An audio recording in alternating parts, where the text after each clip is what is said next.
இந்திய எல்லைக்குள்ள சீன ராணுவ ஊடுருவல் பத்தியும் தான் ராணுவ தளபதியா இருந்தப்ப என்னென்ன மாதிரியான சவால்களை எல்லாம் கடந்து வந்தேன் அப்படிங்கிறத பத்தியும் விரிவா முன்னாள் ராணுவ தளபதி நரவாணே எழுதியிருக்கக்கூடிய புத்தகம் தான் 4 ஸ்டார்ஸ் ஆஃப் டெஸ்டினி. வாளை விட வலிமையானது பேனா அப்படின்னு சொல்றது மாதிரி நரவாணையுடைய இந்த புத்தகம் இன்னும் வெளியாகல அப்படின்னு சொல்லப்பட்டாலும் இந்தியாவையே உலுக்கிக்கிட்டு இருக்கு.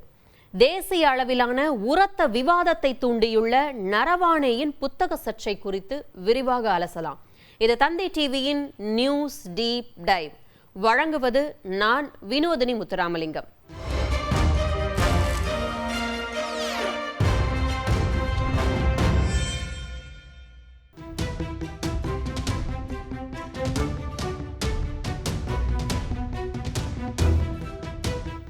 ஆகஸ்ட் 2020 இந்தியாவுடைய லடாக் பகுதியில இந்தியா சீனா மோதலப்போ நிகழ்ந்த பதட்டமான ஒரு இரவை பத்தியும் இந்த புத்தகம் பேசுது.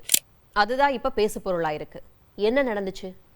சீன வீரர்களும் அவர்களுடைய கவச வாகனங்களும் கட்டுப்பாட்டு கோட்டுக்கு பக்கத்துல இருக்கக்கூடிய உயரமான மலைப்பகுதியான ரெசில்லாவை நோக்கி நகர தொடங்கினாங்களாம். மலை உச்சிக்கு மட்டும் போயிட்டா அந்த பகுதியை யாரு கட்டுப்படுத்துறாங்க அப்படிங்கிற விஷயமே மாறக்கூடிய அபாயம் இருந்துச்சாம். அன்னைக்கு நள்ளிரவு நேரத்துல உடனடியா நரவாணே பாதுகாப்புத்துறை அமைச்சர் ராஜ்நாத் சிங்கை தொடர்பு கொண்டு பேசியிருக்காரு.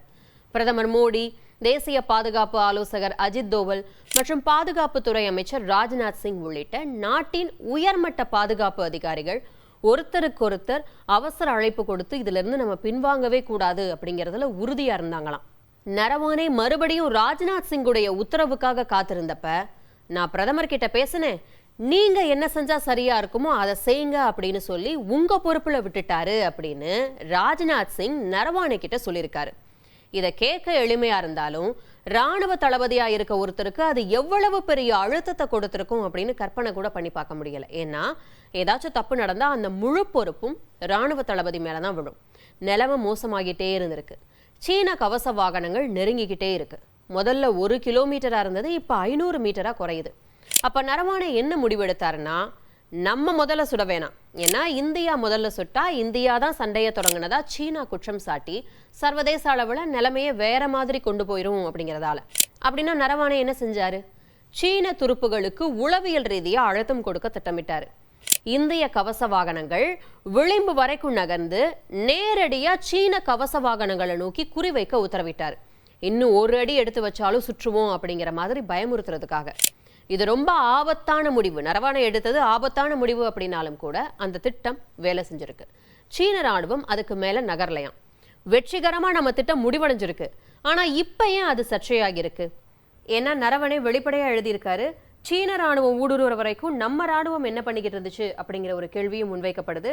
அதே மாதிரி நாட்டினுடைய உயர் தலைவர்கள் இந்த மாதிரியான இக்கட்டான சூழல்ல முடிவெடுக்காம இருந்தது ஏன் அப்படிங்கிற கேள்வியையும் எதிர்க்கட்சிகள் தொடர்ந்து முன் வச்சுக்கிட்டு இருக்காங்க. இப்படி மிக பெரும் விவாதத்தை தூண்டி இருக்கக்கூடிய 4 ஸ்டார்ஸ் ஆஃப் டெஸ்டினி புத்தகத்தை எழுதின நரவாணே யாரு? மனோஜ் முகுந்த் நரவாணே. இதுதான் இவருடைய முழு பெயர். 2019 இருந்து 2022 வரைக்கும் இந்திய ராணுவத்துடைய தலைமை தளபதியா பணியாற்றியிருக்காரு.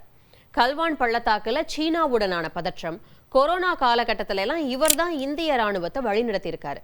நரவாணேயுடைய தந்தை ஒரு விமானப்படை அதிகாரியா இருந்தவர். ரைட். 2025 அக்டோபர்ல காசௌலியில நடந்த ஒரு இலக்கிய விழால நரவாணே கிட்ட அவருடைய இந்த சுயசரிதை புத்தகத்தை பத்தி கேட்கறாங்க. அப்ப அவர் என்ன சொன்னாருன்னா, maturing like aged wine. Wine எப்படி காலம் போக போக சுவை கூடுமோ அந்த மாதிரி இந்த புத்தகமும் மெருகேறிக்கிட்டு இருக்கிறதா சொல்லியிருக்காரு. அப்ப என்ன அர்த்தம்? இன்னும் அந்த புத்தகம் அதிகாரப்பூர்வமா வெளிவரல அப்படிங்கிற மாதிரி தொனில அவர் சொல்லியிருந்திருக்காரு. இப்ப திடீர்னு என்ன நடக்குது?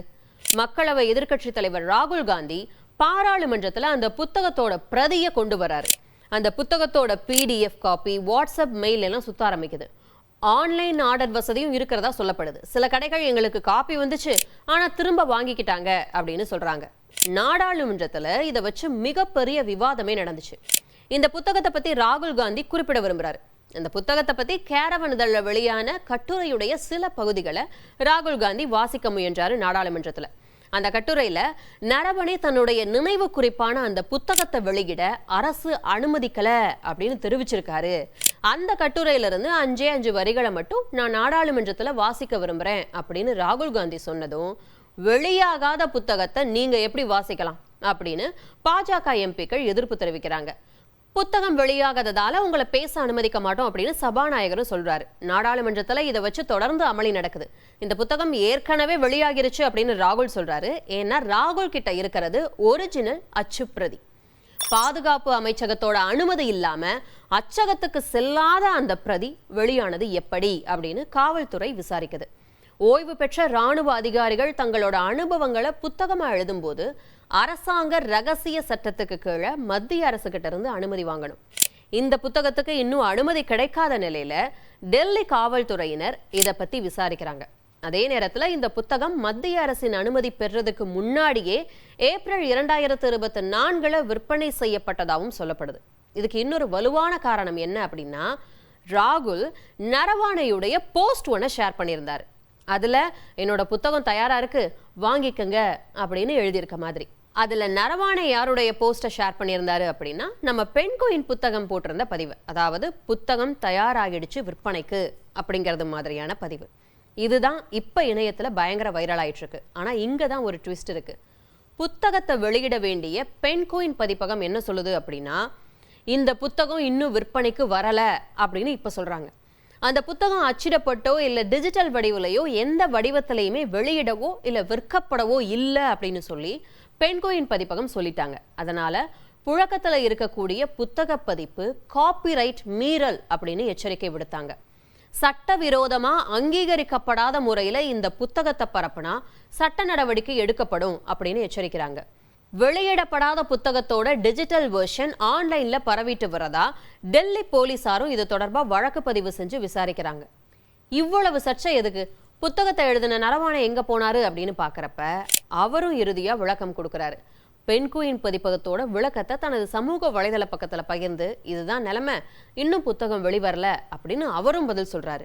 நிலைமை என்னன்னா, 2024 இந்த புத்தகம் தயாராகிட்டாலும் இதை வெளியிட இன்னும் அனுமதி வழங்கப்படல அப்படின்னு சொல்லப்படுது. ராணுவ ரீதியான தகவல்கள் புத்தகத்துல இடம்பெற்றிருக்கிறதால பாதுகாப்புத்துறை அமைச்சகமும் இணைஞ்சு இந்த புத்தகம் தொடர்பா விசாரிச்சுக்கிட்டு இருக்கிறதா சொல்லப்படுது. இந்தியாவின் ராணுவ தயார் நிலை, ராணுவ உறவுகள், அரசியல் முடிவுகள் பத்திலாம் நரவாணே வெளிப்படையா பேசியிருக்காரு. அரசாங்கம் போர்களையும் தேசிய பாதுகாப்பையும் எப்படி கையாளுறாங்க அப்படிங்கிறத பத்தின குறிப்புகளும் இதுல இடம்பெற்றிருக்கு. சீனா, பாகிஸ்தான் உள்ளிட்ட முக்கியமான விவகாரங்களை பத்தி ஒரு முன்னாள் ராணுவ தளபதி இவ்வளோ வெளிப்படையாவா பேசுறது அப்படின்னு பலரும் விமர்சிக்கிறாங்க. ஏன் பேசக்கூடாது அப்படின்னு அவருக்கு பலர் ஆதரவும் தெரிவிச்சிருக்காங்க. 2020 2024 இடையில பாதுகாப்பு அமைச்சகம் ராணுவ அதிகாரிகள் எழுதின மொத்தம் 35 புத்தகங்களுக்கு அனுமதி கொடுத்திருக்கு. நிலுவையில இருக்க ஒரே புத்தகம் 4 Stars of Destiny மட்டும்தான் அப்படின்னு சொல்லப்படுது. இதுதான் நரவாணை எழுதின முதல் புத்தகமா அப்படின்னு கேட்டா கிடையாது. ஏன்னா இதுக்கு முன்னாடி அவர் எழுதியிருக்கக்கூடிய த கண்டோன்மெண்ட் கான்ஸ்பிரசி அ மிலிட்டரி த்ரில்லர் அப்படிங்கிற புத்தகம் அமேசான்ல சிறந்த விற்பனையாளர் பட்டியலை இடம் பிடிச்சிருக்கு. 4 Stars of Destiny வெளியாகிருச்சு, என்கிட்ட ஆதாரம் இருக்கு அப்படின்னு ஒரிஜினல் அச்சுப்பிரதியோட ராகுல் காந்தி விவாதிச்சுக்கிட்டு இருக்காரு. நாங்க இன்னும் புத்தகத்தை வெளியிடவே இல்லை அப்படின்னு பெண்குயின் பதிப்பகமும் புத்தகத்தை எழுதின நரவாணையும் சொல்றாங்க. நாங்க அனுமதி கொடுத்தாதான புத்தகத்தை வெளியிடவே முடியும் அப்படின்னு மத்திய அரசு சொல்லுது. போலீஸ் விசாரிக்குது. இப்ப சமீபத்துல டெல்லி காவல்துறை வேற பெண்குயின் பதிப்பகத்துக்கு நோட்டீஸ் அனுப்பியிருக்கு. இப்படி பல குழப்பங்களும் விவாதங்களும் 4 Stars of Destiny புத்தகம் மீதான எதிர்பார்ப்பை இன்னும் அதிகரிச்சிருக்கு அப்படின்னு தான் சொல்லணும்.